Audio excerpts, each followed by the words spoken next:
Today I want to talk to you about how science answers questions. We all want the right answers. Should I prepare for rain today? How can I deal with my boyfriend or girlfriend? Should I go to the ball game or the concert tonight? Every day we face myriads of circumstances for which we need answers. The right answer. Well, sorry gang, but science never can tell you the right answer. All we can do is give you a probability that an answer is correct or not. What this means is that we live in a statistical universe. If the universe is statistical by nature, and we now have quantum mechanics to back up that claim, it may be that fundamentally a 100% true deterministic answer does not even exist.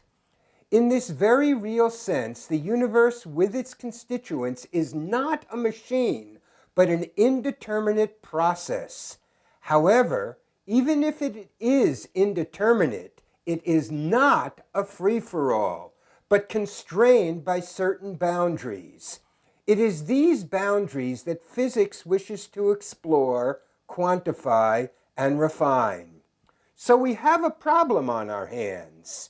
If there are three kinds of lies, damn lies, and statistics, how are we to proceed? Incidentally, that phrase is often attributed to several people, among whom are Mark Twain and Benjamin Disraeli. Well, the fact of the matter is that the only way we can find out whether we are dealing with lies or damn lies is through statistics. The way it works is as follows. If a theory predicts a phenomenon that is not observed, we can rule out the theory. But if it does accord with the data we have, all we can say is that the theory is consistent with the data on hand, not that the theory has been proven correct. In fact, we can never prove a theory correct. What this means in practice is that the most important part of any scientific experiment is the probable error associated with the measurement. It is more or less the wiggle room that we give a measurement, by how much our measurement might be different if we did the experiment over and over again. As a concrete example, let's imagine we are trying to measure the length of a dining room table. We get out our trusty old Stone Age tape measure and do an experiment. Measurement 1, 260 centimeters. Now, what is the experimental error that we can estimate from this measurement? You might think nothing, since we have nothing to compare it to. But wait, if we look at our Stone Age device, we see that it is very crudely made, with big unmarked segments and thick lines marking the intervals. So we can estimate something called a systematic error at, say, 10 centimeters. But we are not satisfied with that. So we make more measurements. 250 centimeters, 260 centimeters, 250, 270, 260, 100 centimeters? Whoa! What happened? Do we really think that the table length is variable? It might be, but at first glance it appears we have made what we call a blunder. If we use that 100 centimeter measurement in our computation of, say, an average length, we will throw off everything. But if we suspect a blunder, we need to track down its source if possible. So, using these 6 supposedly valid measurements, we can obtain a sample average of 258 centimeters. Now we can ask what is the experimental error associated with this determination. In other words, how close to 258 centimeters would you expect each measurement to be? Clearly, we must compare our sample average with the individual measurements we already have.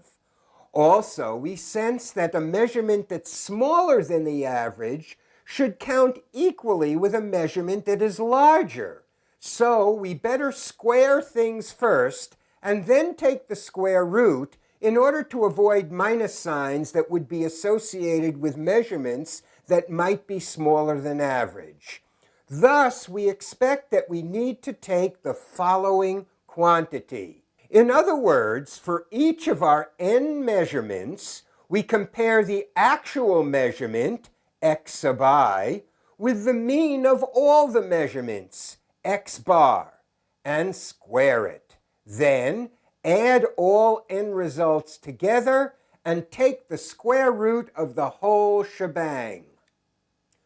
But clearly something is missing here because larger samples of measurements, in other words, n larger, should not imply a larger error. Measurements have to be worth something. So we sense that our estimate of standard deviation should include some factor of 1 over n. In fact, it turns out that this quantity, usually designated as sigma, is equal to our previous sum, but divided by the square root of n. In essence, we are taking the average value of the squared deviations from the mean. Now, remembering that you need a minimum of 2 measurements to get any average value, this leads to the refinement of our equation as follows. It's the same as before, except it has n minus 1 instead of n under the square root.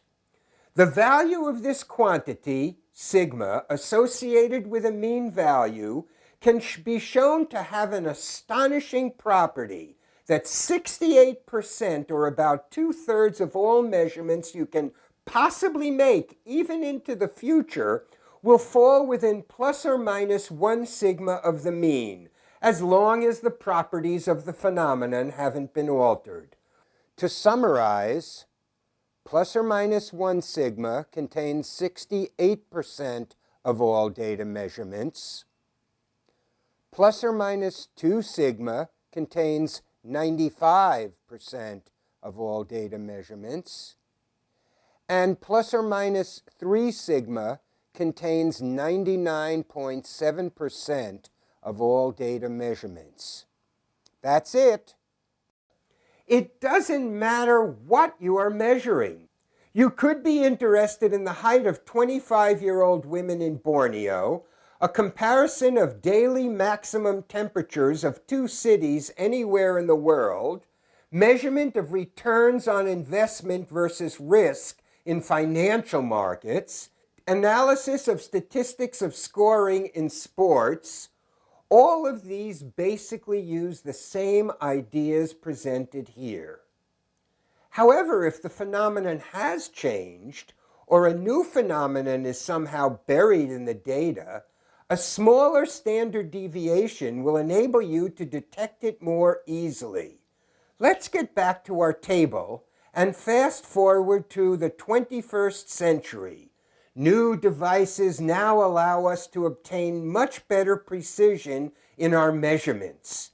Now, using the same table, we may obtain the following results. Now, you look at these numbers closely and say,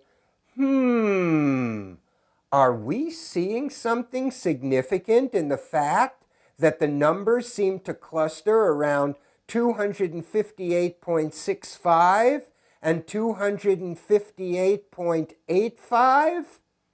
Maybe, maybe not. But we pay attention to this detail and then find out with additional measurements that we have obtained the higher numbers when the temperature of the room is significantly higher than when we look at the lower values. We have discovered something. The table is changing its length in response to a temperature change in its environment. Our measurements have revealed the thermal expansion of the table, something we had not anticipated, perhaps.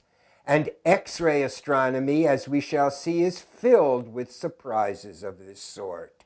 And I'm sure your life is filled with them as well. When have you thought that you were exploring or answering one question when in reality you were finding out something quite different instead? Why not discuss this on the forum? We now shift gears and look at a hypothetical astronomical example. In this case, our determination of the standard deviation or uncertainty in our measurements are even easier to obtain than our result for the table length. This is because in certain situations, which fortunately include most astronomical observations, a very simple result ensues concerning what we might expect from a measurement of, say, the brightness of a cosmic X-ray source as a function of time. The idea is as follows. Let's suppose you have a random process, such as the emission of light from an object. We know that when an electron changes its energy from within an atom by jumping from one level to another, it is accompanied by the emission or absorption of a photon. And we know that it is random in the mathematical sense because we can never know exactly when this will happen, but it will probably happen in a certain given time period. And if it happens to lots and lots of electrons, lots and lots of times, we will get lots and lots of photons into our cameras or detectors. Let's suppose, to make this concrete, we observe a source for 10 minutes and count 21,262 photons. We sense that if we were to do this measurement again and again, we would not get exactly 21,262 photons again and again, even if the source were unchanging. The randomness of the process ensures this. Well, in these circumstances, there is a simple way to estimate what the probability is of getting another result similar to, but not identical with, our first trial if we were to repeat our measurement. We simply take the square root of the number of photons observed, and that represents the range, plus and minus, from our observation that we would expect to see 2/3 of the time if we were to do the observation over and over again. Thus, if we consider our original observation, we would expect to observe 21,262 photons plus or minus 146, about 2/3 of the time, if we were to repeat the experiment over and over. Why? Because 146 is approximately the square root of 21,262. The number 146, once again, is the standard deviation of our observation. In astronomy, however, just raw numbers of photons are not particularly interesting. We are more interested in rates, how much energy is emitted per second, or how many photons are detected per second during any given observation. So let's see how this plays out in practice. Let's imagine that we have 100 photons in 10 seconds. Our expected range, or in statistical language, our standard deviation, will then be 100 plus or minus 10, because 10 is the square root of 100 over the 10 seconds. This translates into a rate of 100 counts over 10 seconds plus or minus 10 counts over 10 seconds, or 10 plus or minus 1 count per second. Let's imagine the same source, which is assumed unchanging, but now we observe it for 1,000 seconds. In other words, our observation is 100 times as long.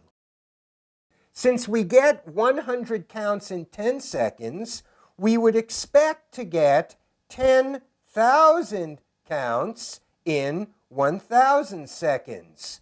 And therefore, we would expect to have 10,000 plus or minus 100 counts in our observation.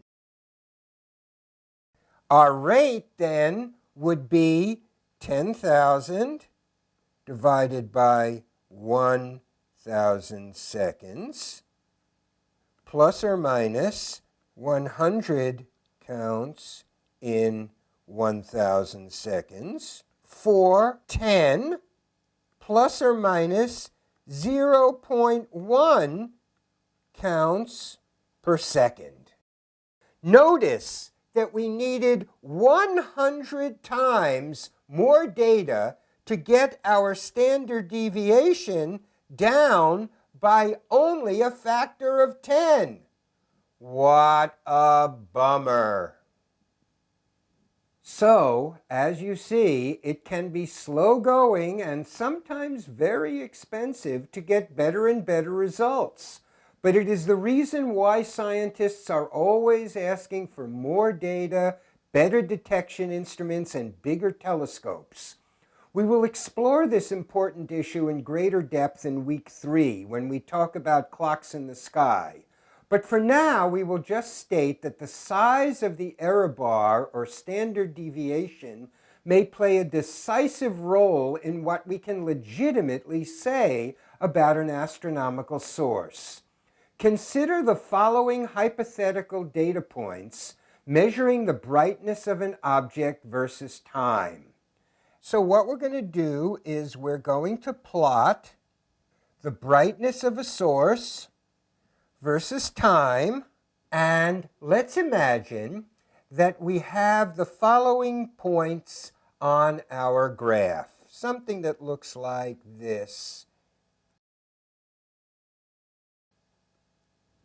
Let's make them a little bit more definite so we can really see what's going on here. So these are our measurements as a function of time of this source of light. Now we ask a simple question. Is this source varying? Well, it depends on the size of the error bars. With a small sigma, we are more or less forced to connect the observations with some kind of variable curve. Let's look at that. Okay, let's just look at what would happen if we have very small error bars attached to each of these points. You can see, without even drawing anything, that it's impossible to just fit an ordinary non-varying line through the data that would meet our requirement that 2/3 of our data points be within 1 sigma of that particular line. We are almost forced into drawing something like that. But this is not the case with larger error bars. Let's imagine that we have exactly the same data points. They're the same.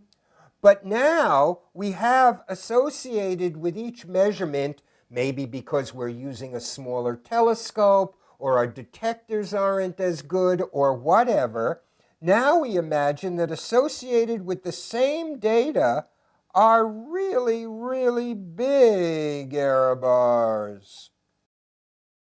Now you can see that it's quite easy to meet our requirement, more or less, of 2/3 of all of the data being within plus or minus 1 sigma of our mean by fitting a straight, unvarying line through the data. So you can see that the standard deviation, sigma, is critical to our observation. and it will determine whether our scientific estimate of variability is a lie, a damned lie, or a legitimate statement of probable fact.